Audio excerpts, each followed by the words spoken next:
La natte, 5 lettres et un scandale financier qui fait jaser sur la toile ces derniers jours. Depuis la révélation d'une affaire de dilapidation de plus de 13 milliards dans cette agence, les internautes sont partagés entre colère et indignation. Choqués, certains ont du mal à y croire, d'autres saluent l'action du gouvernement et tous réclament justice. Ils n'ont qu'à rembourser les trop perçus. Nous, on se tue au travail et eux, ils bénéficient d'avantages illégaux. Convaincus que la natte ne peut être seule dans le cas, les internautes réclament encore plus d'audits dans les structures publiques. Cette œuvre de salut public, engagée par le gouvernement, doit s'étendre à l'ensemble des structures de l'État. Les responsables qui confondent les biens publics à leur patrimoine doivent rendre gorge. Sur Twitter, un hashtag a même vu le jour pour agréger les conversations autour du sujet devenu viral sur le web.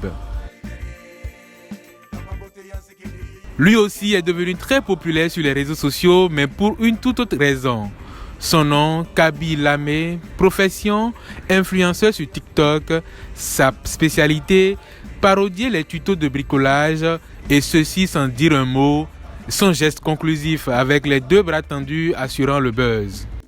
Après avoir perdu son travail en pleine pandémie de Covid-19, cet Italien de 21 ans, d'origine sénégalaise, aurait pu sombrer dans la précarité.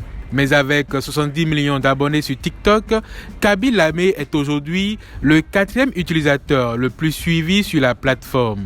Dépassé par son propre succès, il a dû recruter un manager pour gérer sa carrière et répondre aux nombreuses sollicitations de grandes marques.